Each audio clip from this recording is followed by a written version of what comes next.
The relic was no larger than that of a child's hand, yet its presence weighed heavily on the air around it. Mummified flesh clung tightly to bone, the fingers curled inward as if mid-gesture, frozen between command and guidance. Layers of linen wrapped it carefully, each strip darkened by centuries of oils, resins, and the slow decay of time. Faded hieroglyphs were still visible on the innermost bandages, ink pressed deliberately into cloth by a priest's steady hand long before the last dynasty fell. It was not attached to any body. That absence unsettled scholars more than the relic itself. In the burial traditions of ancient Kemet, nothing was removed without purpose. The body was a sacred vessel, mapped carefully for the soul's journey through Duat, the shadowed realm between death and rebirth. Every organ had meaning. Every cut carried consequence. And yet, ancient fragments, half-burned papyri, temple wall inscriptions shattered by conquest spoke in hushed, indirect language of a ritual called the severing of the guide. The texts never named the relic directly. They only described the hand that leads when the eyes can no longer see. According to these writings, certain souls were believed to wander after death not wicked enough for destruction, yet too burdened by fear, guilt, or unfinished memory to pass judgment unaided. For them, priests invoked Anubis himself, not merely as judge or embalmer, but as Sekopomp, the silent guide. In rare and dangerous ceremonies, a symbolic part of the god was fashioned to escort such souls safely to the scales of Ma-8. The hand was cut, wrapped, sealed, and hidden. Most scholars dismissed the accounts as allegory, until the relic was found. It was uncovered beneath the ruins of a desert shrine whose name had been erased from maps and memory alike. The structure had collapsed inward centuries earlier, swallowed by sand and silence.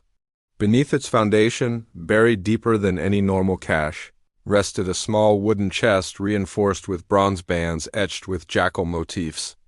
No curse warnings marked it. No prayers adorned its lid. Inside lay the hand. Carbon dating placed the linen at over 3,000 years old. The preservation was unnatural even by Egyptian standards. No known embalming technique could account for the condition of the flesh, dry, intact, faintly warm to the touch. Chemical analysis revealed traces of resins not found in any burial site, along with unknown organic compounds that defied classification. When the lead archaeologist first lifted it from the chest, witnesses reported he froze mid-motion. His breath caught, his grip loosened, though he did not drop it. Later, when asked what he felt, he struggled to find words. "Not cold," he said, "not heat, pressure, like someone had taken my hand and was gently steering me somewhere." The sensation ended the moment the relic was set down. That night he dreamed of corridors. They stretched endlessly in all directions, carved from stone the color of old bone. The air smelled of incense and dust. No doors lined the halls, yet he knew each passage led somewhere important. In the distance, always just beyond sight, echoed the slow creak of a massive scale shifting its weight. He awoke before dawn, his right hand numb and tingling, fingers curled as though they had been clasped around something unseen. Others began to dream as well. Anyone who spent prolonged time near the relic experienced the same visions: corridors, murmured prayers in a language they did not understand, the distant presence of something vast and patient. None saw Anubis himself. None reached the end of the halls, but all woke with the same lingering certainty. They had been moving forward, guided. A junior conservator attempted to catalog the relic in isolation, sealing it within a glass chamber for study. After 6 hours alone, he emerged pale and shaken. He resigned the following day without explanation. Weeks later, he was found alive but unresponsive in his apartment, seated upright in a chair, hands folded neatly in his lap. No cause of his catatonia was ever identified. The relic was transferred quietly to a private collection. The last known owner was a reclusive antiquities dealer with a reputation for impeccable provenance and discreet clients. He acquired the hand through sealed negotiations and installed it in a climate-controlled chamber within his study.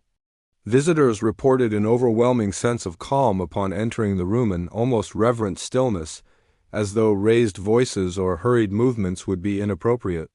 The dealer himself changed over time. He slept less, yet appeared rested. His conversations grew softer, more deliberate.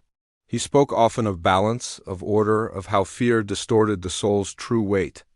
When asked about the relic, he smiled faintly and said only, "It is not meant for the living to own. Only to hold, briefly." On the evening of his death, no signs of distress were found. He was discovered the following morning, seated upright in his chair before the relic's chamber. The glass had been opened from the inside. The hand of Anubis rested in his right palm, fingers aligned perfectly with his own, as though the two had been meant to fit together. His expression was peaceful.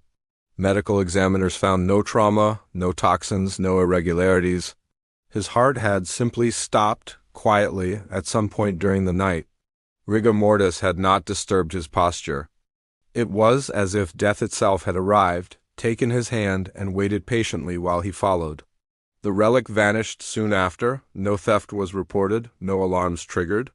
The chamber was found empty, the linen fragments that once wrapped the hand reduced to fine dust scattered across the floor.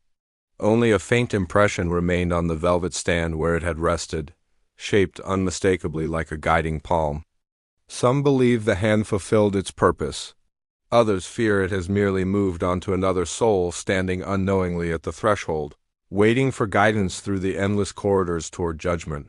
Ancient texts warn that Anubis does not hurry. He waits, and when the time is right, he reaches out not to pull, but to lead, gently.